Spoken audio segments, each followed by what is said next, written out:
Good evening all of you. आज मैं आप लोगों के बीच में प्रथम शिक्षिका कही जाने वाली सावित्री फुले के बारे में बात करना चाहता हूँ। जिनकी भूमिका, जिनका योगदान इस समाज के लिए बहुत ही महत्वपूर्ण रहा है, जिनका योगदान इस समाज के लिए बहुत ही लाभकारी रहा है। और मैं आप लोगों से अनुरोध करता हूँ, यदि माता सावित्री फुले के बारे में आप जानते हैं तो आप धन्यवाद के पात्र हैं। यदि आप लोग नहीं जानते हैं तो मैं आपसे अनुरोध करता हूँ कि उनके बारे में ज़रूर जानें, क्योंकि भारत की ये प्रथम शिक्षिका कही जाती हैं और महाराष्ट्र की पहली कवयित्री कही जाती हैं। इनका विशेषकर योगदान जो है शिक्षा के क्षेत्र में है और विशेषकर महिलाओं के लिए है। हर किसी महिलाओं को और किसी भी वर्ग की महिला हो, उनको माता सावित्री बाई फुले के बारे में अवश्य जानना चाहिए। यदि वो नहीं जानती हैं तो मुझे बहुत एक खेद की बात है, बहुत अफसोस की बात है। माता सावित्री बाई फुले का जन्म 3 जनवरी 1831 को महाराष्ट्र सतारा जिले के नया गांव में हुआ था। और इनका जन्म उस समय हुआ था जब हमारे देश की स्थिति बहुत ही अजीब थी कि यहाँ पर वर्ण व्यवस्था, जाति व्यवस्था, छुआछूत और अंधविश्वास, विभिन्न प्रकार की परंपराएं से ये हमारे देश के लोग ग्रसित थे। और यहाँ पे बहुत ही ज़्यादा शोषण होता था, जिसमें हम देखते हैं महिलाओं का, सभी वर्ग की महिलाओं का बहुत ही शोषण होता था। ना तो उनको पढ़ने की इजाज़त थी, ना तो बाहर जाने की इजाज़त थी, ना तो महिलाएं स्वतंत्र रूप से कोई डिसीजन ले सकती थीं। और महिलाओं के लिए बताएं कि महिलाएं तो काफ़ी गुलामी की ज़िंदगी जी रही थीं, यानी कि बाल व्यवस्था थी उस समय। छोटे पर ही महिलाओं की, बच्चियों की शादी हो जाती थी, जिससे ना तो वो पढ़ सकती थीं, ना ही खेलने का मौका उन्हें पूरा मिल पाता था। 8 साल की, 9 साल की, 6 साल की बच्चियों की शादी हो जाती थी। और सती प्रथा की उस समय काफ़ी चल रही थी कि लड़कियों को सती प्रथा होना पड़ता था। यदि पति ख़त्म हो जाता था तो पति के साथ में पत्नियों को भी जिंदा जला दिया जाता था। ऐसी प्रथा थी हमारे देश में किसी समय में। और यदि सती नहीं होती थी तो उसके साथ में बहुत ही गलत व्यवहार किया जाता था। कि गलत व्यवहार मतलब उसके बाल उठा दिए जाते थे, मुंडन करा दिया जाता था और उसे क्रूप बना दिया जाता था। उसको बहुत हीन भावना से उसे देखा जाता था, उसको सम्मान नहीं दिया जाता था और वो दूसरी शादी भी नहीं कर सकती थी। ऐसी हमारे समाज की बहुत हालत जर्जर थी। ऐसे समय में माता सावित्री बाई फुले का जन्म होता है, जो कि उनकी बचपन से एक इच्छा होती है पढ़ाई करने की और समाज में अपना कुछ करने की। लेकिन उनके माँ बाप उनकी ये सब, इस ख्वाहिश को, इस इच्छा को वो तो पूरा नहीं कर पाते हैं, क्योंकि सामाजिक बंधन होते हैं, सामाजिक डर होता है। क्योंकि उस समय कोई भी महिला पढ़ने के लिए बाहर नहीं जा सकती है, पढ़ने के लिए फ्री नहीं होती, स्वतंत्र नहीं होती है। वही हाल सावित्री बाई फुले के साथ में होता है। लेकिन 9 साल की एज में जब इनकी शादी महात्मा ज्योतिबा फुले के साथ हो जाती है। महात्मा ज्योतिबा फुले उस समय बहुत एक क्रांतिकारी और समाज सुधारक, एक अच्छे लेखक हुए हैं, जो कि बाबा साहब डॉक्टर भीमराव अंबेडकर उन्हें अपना गुरु मानते थे। ऐसे महापुरुष हैं, उनको भी मैं नमन करता हूँ और उनको याद करता हूँ। ये ज्योतिबा फुले जी से उनकी शादी हो जाती है और ज्योतिबा फुले जी, उनकी जो एक इच्छा होती है पढ़ने की, उनको शिक्षा ग्रहण करने की, वो इच्छा को पूर्ण कराने में मदद करते हैं, उनको शिक्षित करते हैं। और उसके बाद ज्योतिबा जी उनसे कहते हैं कि आप अपने आप तो शिक्षित हुई हो, और भी कई वर्ग की जो महिलाएं हैं जो पढ़ने की इच्छुक हैं, उनको भी घर जा कर के आप शिक्षित करें, उन्हें पढ़ाने का कार्य करें।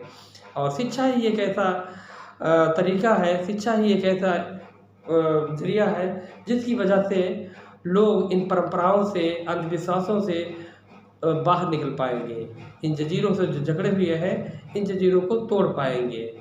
क्योंकि ऐसे विचार हमारे महात्मा ज्योतिबा फुले के थे, जो और माता सावित्रीबाई फुले के भी थे। इसी से बाबा साहब डॉक्टर बी.आर. अम्बेडकर काफ़ी इनसे प्रभावित हुए थे, इसीलिए इनको अपना गुरु मानते थे और इन्होंने उस समय में ही शिक्षा को काफ़ी महत्व दिया था। इसीलिए बाबा साहब ने आगे चलकर शिक्षा पे जो सेंटेंस, जो कोटेशन बोला है, शिक्षा वो शेरनी का दूध है, जो जितना पिएगा वो उतना दहाड़ेगा। तो ऐसे ही से प्रेरित होकर बाबा साहब ने इसलिए कहा था।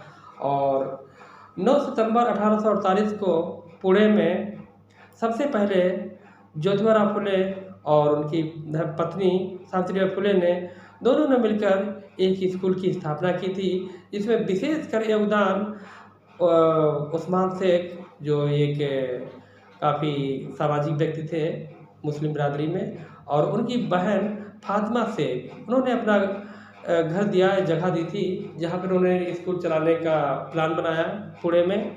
और सबसे पहले 9 बालिकाएं वहाँ पे शिक्षा लेने के लिए उपस्थित हुई थीं।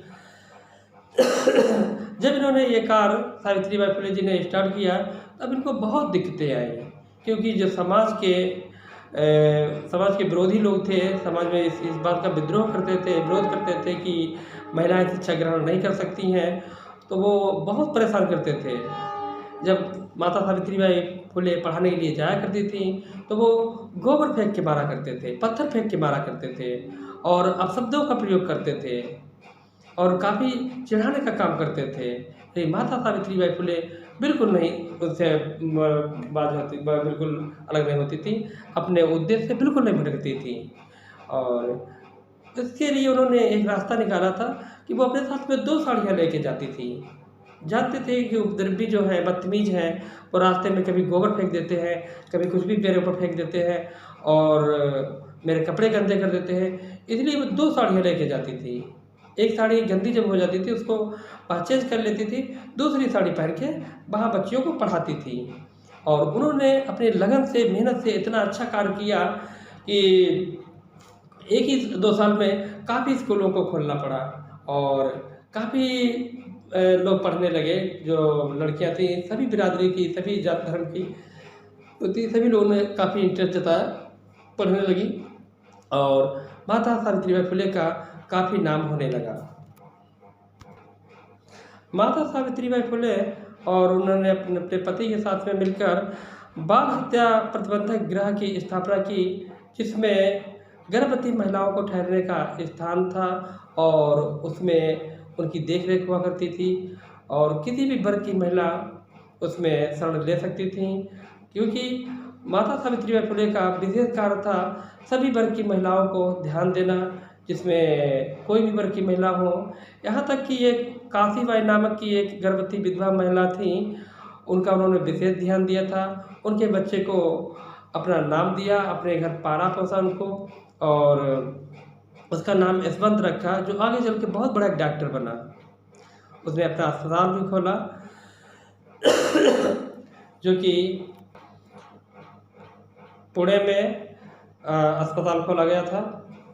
और इनका विशेष कर मैं देखता हूँ कि ये जो सेवा करती थी माता जी सावित्रीबाई फुले, तो उसमें कोई भेदभाव नहीं रखती थी। कोई भी जात की हो, कोई भी धर्म की हो, कोई किसी भी रंग रूप की हो, इससे कोई उनको मतलब नहीं होता था।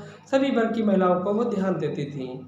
और 1854 में विधवाओं के लिए आश्रम भी खोला था, जिसमें कोई भी विधवा माता बहन जो भी हो उसमें रुक सकती थी, वहाँ रह सकती थी। ऐसी इनकी समाज सेवा रहा करती थी।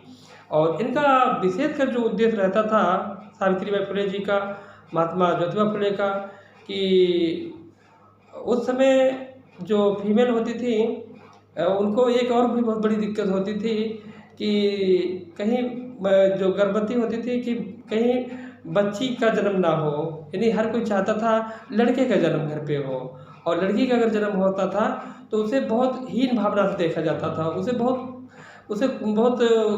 कोसा जाता था, बहुत कहा जाता था कि इसने लड़की ला के रख दी, लड़की ला के रख दी, और बहुत अपमानित किया जाता था। तो इस स्थिति से भी काफ़ी लोग बचने की वजह से कि औरतें सुसाइड कर लेती थीं, ऐसी समस्या थी समाज में।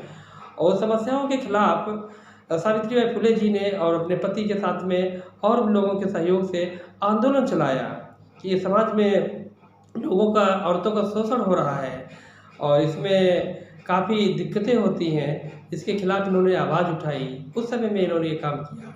आज से कम 190-92 साल पहले की ये बात है। तभी सभी सावित्री फुले जी ने ये काम किया था। और 1954 में सावित्री फुले जी ने और महात्मा ज्योतिबा राव फुले जी ने मिलकर एक और अनाथ आश्रम खोला, जो भारत का पहला अनाथ आश्रम था। अब मैं ये देखता हूँ कि उस समय भी भारत के में काफ़ी लोग धनवान रहते थे, काफ़ी अच्छे लोग रहते थे, लेकिन कभी भी दूसरों की समस्याओं के लिए, दूसरों की दिक्कतों को सॉल्व करना कोई नहीं चाहता था। जो हमारे महात्मा ज्योतिबा फुले ने किया, माता सावित्रीबाई फुले ने किया, ऐसे काम क्यों कोई और ने नहीं किए, इसलिए आज उनको हम याद करते हैं, उनके बारे में बात करते हैं। और उसके बाद उन्होंने 1873 में सत्यशोधक समाज के नाम के संस्था की स्थापना की थी।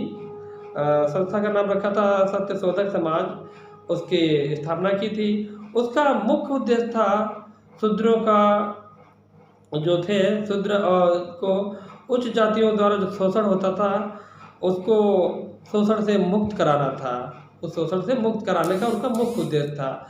अब शोषण कैसे होता था? उच्च जाति के लोग निम्न जाति के लोगों पर शोषण कैसे करते थे कि उन्हें पानी पीने से रोकते थे, उन्हें खुले रास्तों पर नहीं जा सकते थे और पढ़ नहीं सकते थे, और उनका जीवन एक पशु से भी बदतर था। ऐसा शूद्रों का जीवन था। और वो उसी लिए हमारे महात्मा ज्योतिबा फुले ने उस समय ही आंदोलन शुरू कर दिए थे कि इनको भी बराबरी का हक दिलाना है, इनको भी, ये भी एक इंसान की तरह कंसीडर किए जाएं और इंसान की तरह माने जाएं। ऐसे इनके विचार थे, ऐसे इनके सिद्धांत थे। उस समय ही इन दोनों ने, महात्मा ज्योतिबा फुले और माता सावित्री फुले ने मिलकर आंदोलन चलाया और एक संस्था भी खोली थी।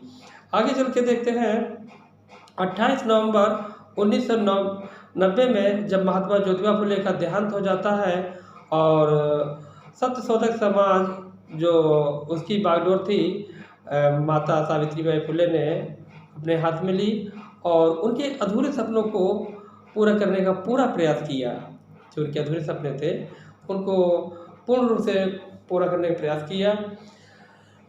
और इन्होंने जब देखा कि उस समय, क्या आज भी मैं देखता हूँ कि किसी पत्नी का अगर पति ख़त्म हो जाता है तो उसके देह संस्कार के लिए पत्नी नहीं जाती है, लेकिन इन्होंने उस समय ही ये काम किया था। आज से लगभग 190-92 साल पहले की बात है कि अपने पति का संस्कार अपने आप किया था, और अग्नि जो दी जाती है वो भी अपने हाथ में दी थी, अपने हाथों से देह संस्कार किया था। और ये बात जो है काफ़ी लोगों में बहुत एक क्रांति की तरह फैल गई कि एक महिला होकर ऐसे काम किए हैं और समाज को चेंज करना चाहती हैं, और आज उनका बदलाव आज भी देख रहे हैं। और 10 मई 1897 में माता सावित्रीबाई फुले का निर्वाण हो जाता है, क्योंकि वो उस समय एक समस्या फैली थी पुणे में, एक बीमारी फैल गई थी। 1857 की बात है कि भयंकर प्लेग फैला हुआ था और काफ़ी लोग बीमार हो गए थे इसमें। और इनका जो लड़का था जिसे गोद में लिया था यशवंत, वो काफ़ी, उसका हॉस्पिटल उन्होंने खोल रखा था। मरीजों के देख रेख में माता सावित्रीबाई फुले भी बहुत मेहनत से लगी हुई थी, और ये भी उस रोग की चपेट में आ जाती हैं और इनका भी देहांत हो जाता है। तो ये स्टोरी हमारी माता सावित्रीबाई फुले की है। और हम देखते हैं कि आज हमारे समाज में बहुत सी ऐसी माताएं बहनें हैं जो काफ़ी अच्छे पद पे हैं, काफ़ी पढ़ी लिखी हैं, लेकिन उनको ये नहीं मालूम है कि सबसे पहले स्कूल की रास्ता दिखाने वाली कौन है, उनको शायद नहीं मालूम है, और मालूम है तो उनके लिए धन्यवाद, वो धन्यवाद के पात्र हैं। और जिन्हें नहीं मालूम है उन्हें मैं बताना चाहता हूँ, ये हमारी सावित्रीबाई फुले यही हैं, जिनको मैं जिनके बारे में मैंने अभी आज बताया है। ये पहली शिक्षिका कही जाती हैं सावित्रीबाई फुले, और यही एक पहली सावित्रीबाई फुले ही हैं जिन्होंने हम सभी के लिए, यानी कि जो महिलाओं के लिए है, ज्ञान का दीप जलाया है। उनको लास्ट में आखिर में फिर मैं नमन करता हूँ, और आप लोग भी इनके बारे में ज़रूर पढ़ें और इनके बारे में 2 शब्द ज़रूर बोलें, कहीं भी लेक्चर दें। धन्यवाद।